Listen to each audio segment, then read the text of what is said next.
তো good boy.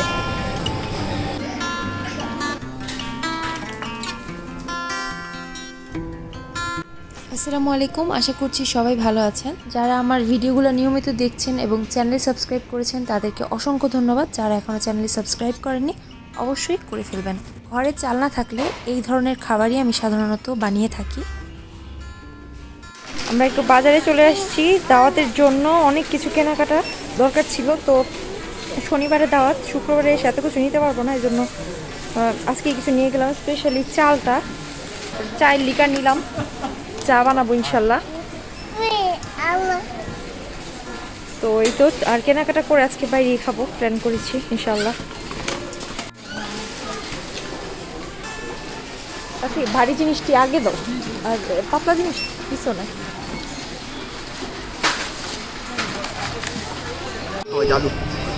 আমি বুবুর আইয়াম খাবো, সেটা আসে নেই, মানে যাও ভাত আমার অনেক ফেভারিট রিসেন্টলি, এটা আমার অনেক ভালো লাগতেছে, বিশেষ করে মেরি ব্রাউনেরটা। আর এই যে রাফির এটার সাথে এটা দিচ্ছে, আর আমি এক্সট্রা এটা অর্ডার দিচ্ছি, এটার সাথে এটা দিচ্ছে, মানে অরেঞ্জ জুস নিছি আমি। বাবু এই যে অরেঞ্জ জুস খাওয়ার জন্য পাগল হয়ে গেছে, না আগেটা খাবে, তাহলে মা দিবে অরেঞ্জ জুস দিবে। এই তো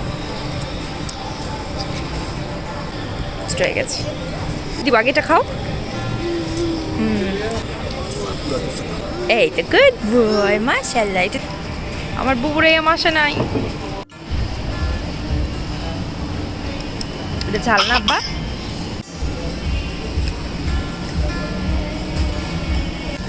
তেরিয়াকি সস কেমন? ভালো? আমি খাইছি, আমার কাছে বিচ্ছিরি লাগছে। এটা মজা, গুয়াভা ড্রিঙ্ক। গতকালকে রাতে বাসায় এসে একদম চিটপটাং হয়ে গিয়েছিলাম। বাজারটা গুছিয়ে রেখে কোনো মতো শুয়ে পড়েছিলাম। তো আরও কিছু গাছ এনেছিলাম ওই দিন নার্সারিতে গিয়ে, এই যে এগুলা, আর এই দুইটা হচ্ছে ফার্ন গাছ। স্নেক প্ল্যান্টও এনেছিলাম একটা, অনেক সুন্দর মানি প্ল্যান্টও এনেছি। আর এই যে এই গাছটা আমার অনেক পছন্দ হয়েছিল, তো এটা রেখেছি পাখির বাসার মতো একটা খুপড়িতে, খুবই সুন্দর লাগছিল দেখতে। আজকের দিনটা শুরু হয়েছে একটু ব্যস্ততার মধ্য দিয়ে, মানে সকাল থেকে একটু ব্যস্ত, কারণ ইনশাল্লাহ 2 দিন পরে হচ্ছে আমাদের দাওয়াতের আয়োজন, প্রায় 25 জনের আয়োজন। তো তার জন্যই মানে শেষ প্রস্তুতিগুলো নিয়ে নিচ্ছি। আগেই অনেক কিছু প্রিপেয়ার করে রেখেছি, আমি ভিডিওর মাধ্যমে আপনাদের সাথে কিন্তু শেয়ার করেছি। আমার প্ল্যান হচ্ছে কাচ্চি রান্না করব। তো কাচ্চি রান্নার জন্য কিন্তু 7 কেজি গোশত আনিয়ে রেখেছি আগেই। তো 7 কেজি গোশতের মধ্যে 3.5 কেজি চাল দিব, বাসমতি চাল। আমি এর আগে এত মানুষের কাচ্চি কখনো করিনি, এখন দেখা যাক, আল্লাহ সহায়। প্রতিদিনই আমি আসলে অল্প অল্প করে পেঁয়াজ বেরেস্তা করেছি, কারণ একসাথে এত পেঁয়াজ বেরেস্তা করা পসিবল না। আর কাচ্চির মেইন হচ্ছে পেঁয়াজ বেরেস্তাটা প্রচুর পরিমাণে লাগে। তো পেঁয়াজ বেরেস্তাটা আমি করব, তারপর আজকে হচ্ছে ছানার মিষ্টিটা বানায় ফেলবো, আর হচ্ছে কাপ কেকগুলো বানাবো আজকে ইনশাল্লাহ।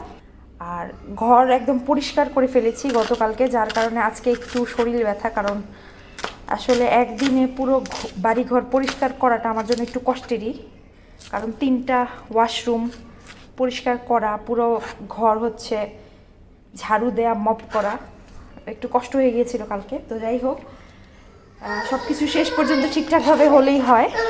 কি আব্বু ভাই, অন্য একটা দিব, চলো অন্য একটা। পেঁয়াজ বেরেস্তা বসিয়ে দিয়েছি, এদিকে আমি ছানার মিষ্টিটা বানিয়ে নিচ্ছি। মিষ্টিটা আমি বানাবো আমাদের নারায়ণগঞ্জের একটা মিষ্টি আছে ছানার, নাম হচ্ছে কাঁচা বরফি মিষ্টি। আমার খুবই প্রিয় এই মিষ্টিটা। তো আমি ওরকম করেই চেষ্টা করব বানানোর, জানি না কতটুকু পারবো, কারণ আমি প্রথমবার বানাচ্ছি এই মিষ্টিটা। ডেজার্ট হিসেবে বানাবো, প্লাস হচ্ছে একটা স্পেশাল কারণও এটা বানাবো, শ্বশুর এর প্রমোশন উপলক্ষে বানানো। আমার শ্বশুর হচ্ছে সরোয়ার্দি হসপিটালের অ্যাসোসিয়েট প্রফেসর ছিল, এখন হচ্ছে উনি ঢাকা মেডিকেল কলেজের প্রফেসর হয়ে গেছে। তো আমাকে মেসেজ দিয়েছিল, ছবি পাঠাইছিল, তো ওই কারণে ভাবলাম যে রাফি তো ওইভাবে মিষ্টি খায় না, তো মিষ্টিটা বানাই, সবাইকে নিয়েই খাবো। কারণ মিষ্টি বানালে তো অল্প বানানো যায় না, এটা বানাইতে হয় একটু বেশি করে। এটা একটু লেন্দি প্রসেস, ছানাটা আমার আগে বানায় রাখতে হয়েছে। এখানে আমি এলাচ দিয়ে দিতেছি, এই যে এলাচটা ভেঙে দিয়ে দিতেছি সুন্দর একটা গন্ধের জন্য। 2টা এলাচ দিয়ে দিলাম। 1 ক্যান ইভ্যাপোরেটেড মিল্ক দিয়েছি। আপনারা চাইলে দুধটাকে ঘন করে নিতে পারেন, ঘন করতে অনেক আসলে সময় লাগবে, তো এই জন্য আমি সরাসরি ইভ্যাপোরেটেড মিল্কটাই ইউজ করছি। এরকম স্প্যাচুলা থাকলে কিন্তু খুবই সুবিধা। তিনটা রান্না বসাইছি। এক চুলায় পেঁয়াজ বেরেস্তা বসাইছি, আরেকটা হইতেছে মহিষের মাংস বসাইছি। মহিষটাই আমরা খাই মূলত, এটা হচ্ছে চিপ একটু, প্লাস হচ্ছে এটাতে চর্বি নাই। গরুটাতে তো চর্বি থাকে, মহিষে চর্বি থাকে না, তো ওই দিক দিয়ে সুবিধা। এখন ভালো করে একটা বলক আনবো। বলক চলে আসছে, এবার আমি এখানে ছানাটা মিশিয়ে দিব। মানে মোট কিন্তু 4 কেজি দুধের ছানা দিছি আমি কিন্তু কোনো চিনি এখনো দেই নেই। পানিটা যখন এরকম মোটামুটি শুকিয়ে যাবে, এই যে মাঝখানে এরকম করলে ভাগ হয়ে যাচ্ছে, এই পর্যায়ে আমি অ্যাড করে দিব হচ্ছে কনডেন্সড মিল্ক। হাফ কন্টেনার আপাতত দিচ্ছি, পরে যদি মিষ্টি বেশি লাগে পরে আবার দিব। পুরো 1 ক্যান কনডেন্সড মিল্ক আমি দিয়ে দিলাম।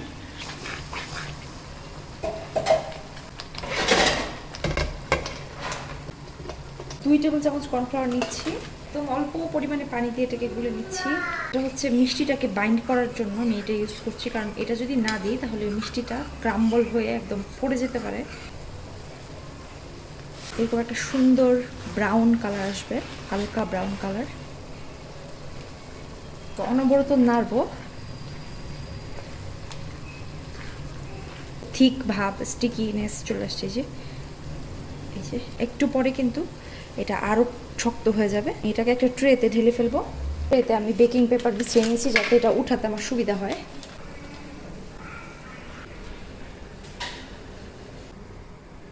এখন হচ্ছে আমাদের খাওয়ার জন্য রান্না বাড়া করে নিচ্ছি। ইনোকি মাশরুম দিয়ে একটা ডিমের অমলেট করে নিচ্ছি, উপরে একটুখানি চিজ দিয়ে দিব। এটা একদমই কিটো ফ্রেন্ডলি একটা খাবার, আপনারা ট্রাই করে দেখতে পারেন। গ্রিন কোরাল, যেটা কিনা অনেকটাই লেটুসের মতো টেস্ট, ওইটা ইউজ করছি আমি এখানে। পেঁয়াজ বেরেস্তা এখনো হচ্ছে, এটাই লাস্ট ব্যাচ। 2 বারে ভেজেছি, এটা 3য়-বারে দিলাম। আলহামদুলিল্লাহ, এটা ভাজা হলে পেঁয়াজ বেরেস্তা ভাজাভাজির কাজ শেষ, মানে পরশু দিনের জন্য নিশ্চিন্ত হয়ে গেলাম। একটা স্মুদি বানিয়ে নিচ্ছি হলুদ তরমুজ আর চিনাল দিয়ে। বিট লবণ দিয়ে বানাবো এটা। ফ্রোজেন পুদিনা পাতা দিয়ে দিলাম। ঘরে যদি চাল না থাকে তাহলে কিন্তু আমি এরকমই মেডিটেরেনিয়ান স্টাইলের বা লো কার্বের বা কিটো ফ্রেন্ডলি খাবারই তৈরি করে থাকি। এটা কিন্তু খুবই ভালো, স্বাস্থ্যকর একবারে। তো খাওয়া শেষ করে এদিকে ছানার মিষ্টিটা ঠান্ডা হয়ে যাওয়ার পর আমি এটাকে কেটে নিচ্ছি। কেটে আমি যেটা করব, একদম সার্ভিং সাইজ যতটুকু আমি দিব ওই পরিমাণে করে কেটে কাপকেক মোল্ডে আমি রেখে দিব। তো চাল না থাকার কথা যেটা বলছিলাম, চাল 1 সপ্তাহ আগেই শেষ হয়ে গেছে, কিন্তু আনাই নাই, কারণ এমনি তো আমরা ভাতটা একটু কমই খাওয়ার চেষ্টা করি, কারণ দুজনেই অনেক কষ্ট করে ওজন কমিয়েছি, ওই জন্য একটু মেনটেন করার চেষ্টা করি। আর আমার শ্বশুর শাশুড়ির সাথে যদি মিষ্টিটা খেতে পারতাম তাহলে বেশি ভালো লাগতো, সেটা তো পারছি না। তো এখানে দাওয়াত দিব যাদেরকে, তাদেরকে নিয়ে খাবো ইনশাল্লাহ। প্রথমবার বানিয়েছি কিন্তু মিষ্টিটা একদম পারফেক্ট হয়েছে আলহামদুলিল্লাহ। এখন বিকালবেলা আমি নিচে আসছি কেকটা বানানোর জন্য। এখানে 3টা এগ হোয়াইট নিয়ে নিছি।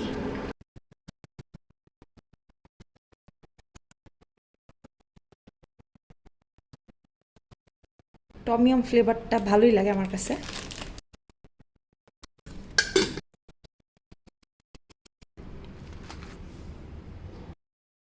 বাবু আজকে অনেক জ্বালাইতেছে, আর এদিকে আমার কাজও অনেক বেশি।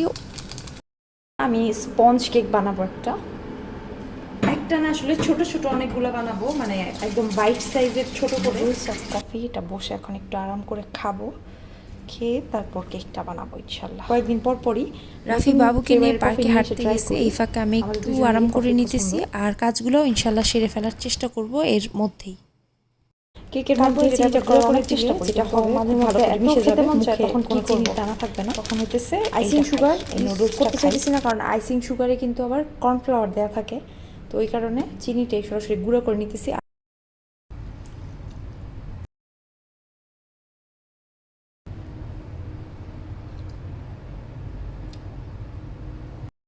সমস্যা হয়ে গেছে, পাতিল আমার এত বড় নাই, এখন আমি কেমনি কি করব সেই টেনশনে আছি। হিট করে ফোম করে নিতেছি। অবশ্যই ডিমটা রুম টেম্পারেচারে এনে ব্যবহার করতে হবে। ফোম হয়ে গেছে, 6 লিটারের বক্স একটা, দেখে হয়তো বা বোঝা যাচ্ছে না, তো এটা পুরোপুরি নিয়ে নিলাম। এখন শুরু থেকেই বিটারের স্পিড কিন্তু মাঝামাঝিতে থাকবে। থাকবে পাউন্ড কেকে, এখন দেখা যাক, আল্লাহ ভরসা।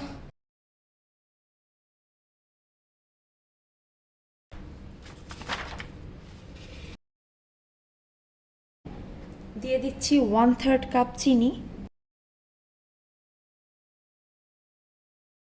দোকানে যে আমরা কেকগুলো খাই কেক আর চকলেট কেক কিন্তু আলাদা, এটা রেসিপিও আলাদা। কিন্তু ফুল কুসুম সহ ডিম ইউজ করা যায়, কিন্তু স্পঞ্জ কেকে কুসুম ইউজ করা যায় না। বাটারগুলো আমি স্টোর করি ফ্রিজে। এবার আমি ইউজ করছি হচ্ছে ভ্যানিলা এসেন্স, অবশ্যই দিতে হবে। আপনি চকলেট কেক বানালেও ভ্যানিলা এসেন্স দিতে হবে। আর ইউজ করছি chocolate emulsion. Chocolate essence use না করে চকলেট ইমালশন ইউজ করবেন। একটা স্প্যাচুলা, এটা আমি আমেরিকা থাকতে কিনেছিলাম, এরকম থিক পেস্টের মতো আছে হয় আর একদম মাশাআল্লাহ, চকলেট মানে ভালো খুব কোয়ালিটির সুন্দর একটা একটা কিনবেন। গন্ধ। তো এটা আমি দেখবেন দিয়ে আপনার দিচ্ছি, জীবন পার হয়ে যাবে একটা স্প্যাচুলা দিয়ে। সুন্দর করে ধুয়ে পরিষ্কার করে ইউজ করলে। অবশ্যই একটা স্প্যাচুলা ইউজ করতে হবে এরকম, তাহলে এই কাজ অনেক ইজি কিন্তু হয়ে যায়। আপনারা কষ্ট করে একটা 1/4 চা স্প্যাচুলা চামচের মতো কিনবেন, আমি বেকিং দেখবেন পাউডার দিয়ে দিচ্ছি। এটা অনেক কাজে লাগে। যদি আপনারা চকলেট কেক বানান তাহলে কোকো পাউডার ইউজ করবেন, এছাড়া দরকার নেই। আমি একটা ভালো ব্র্যান্ডের নিয়েছি কোকো পাউডার, কারণ কোকো পাউডারটা খুব ইম্পর্টেন্ট ভালো ব্র্যান্ডের নেওয়া। যদি আপনি এটা ভালো ব্র্যান্ডের না নেন তাহলে কিন্তু কেকের টেস্ট ভালো হবে না। এটা 1 টেবিল চামচ পরিমাণ নিতে হবে। ময়দা ইউজ করছি আমি 1/3 ইমালশনটা ইউজ করে কিন্তু আলাদা করে ফুড কালার ময়দাও ইউজ করতে 1/3 কাপ, এর বেশি যাবে না। আর দু একটা কিন্তু দানা থেকেই যায়, সেটাও চলে আসলো। 150 ডিগ্রি সেলসিয়াসে 10 মিনিট। আপনারা চাইলে স্প্যাচুলা দিয়ে করতে পারেন, আমি বিটার দিয়ে করবো যাতে আমার জলদি হয়। বিটার ইউজ করার কারণে কিন্তু আমার ডিমের ফোমটা অনেকটাই নষ্ট হয়ে গেছে। আপনারা চেষ্টা করবেন বিটার ইউজ না করতে। এবারে আমি কাপ কেকে অর্ধেক পরিমাণ করে দিয়ে দিচ্ছি মিক্সচারটা। ওভেনটাকে প্রিহিট করে নিচ্ছি। আসলে কম হয়ে গেছে, এখন আমি এখানে আরো 3টা এগ হোয়াইট নিয়েছি। 3 ধালিকে আমি চিনির একটা ক্যারামেল করে নিচ্ছি। এর ভিতরের ফিলিংটা করব হচ্ছে নারকেল দুধ দিয়ে। তো এটাকে এখন আমি বেক করব 5 মিনিটের জন্য। এগুলোকে সুন্দর করে ঠান্ডা করে একটা বড় বক্সে ভরে রেখে দিব। আমার এখানে কাপকেক হচ্ছে প্রায় 35টার মতো। এদিকে আমি ক্যারামেল যেটা বানিয়েছি সেটা বেকিং পেপারের উপরে কিছুটা ছড়িয়ে দিয়েছি। আমি ক্যারামেল ওই লাগিয়ে ছড়িয়ে দেওয়া অংশটা কিন্তু শক্ত হয়ে যাবে, পরে ওইটা আমি ডেকোরেশনের কাজে ইউজ করব। আর এই কোনগুলোর ভিতরেও ভালো করে ক্যারামেল আমি লাগিয়ে নিয়েছি। পরের ব্যাচের কেকটাও হয়ে গেছে। এখন পাতিলের ঠুসঠাস শব্দগুলো কে করছে সেটা তো নিশ্চয়ই বুঝতেই পারছেন। স্পাইরাল শেপ করার চেষ্টা করেছি, হয়নি। এখন রেখে দিচ্ছি কন্টেনারে ভরে। পিস ব্রেড নিয়েছি, ব্রেডটা বাসায় করেছি মহিষ কোরাল দিয়ে। এই আর এটা ডেকোরেশন এই সময় ইউজ করতে পারবো। এখন যেটা করবো, কাপকেক যেগুলো বানিয়েছি এগুলাকে বক্সে ভরে ফ্রিজে রেখে দিচ্ছি। জায়গা হয় আমাদের জন্য খাবার রেডি করে ফেলেছি। এই মাশরুম দিয়ে অমলেট করেছি, আর আজকে অরেঞ্জ জুস। কোনো শেক বানাচ্ছি বাবুকে নিয়ে, পাগল বানায় ফেলতেছে। খাওয়াইছি, আজকে এতই টায়ার্ড, আর কোনো কাজ করার মতো এনার্জি নেই। ইনশাল্লাহ আগামী গেছে। আমাদের জন্য তো এই খাবার, তো ছেলের জন্য আলাদা করে একটু এই যে ফ্রাইড রাইস করে দিয়েছি, অল্প একটু বরবটি দিয়েছি আর ডিম দিয়েছি।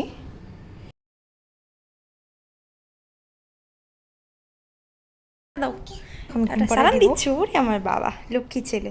দেখি কালকে বাকি কাজগুলো করার চেষ্টা করব।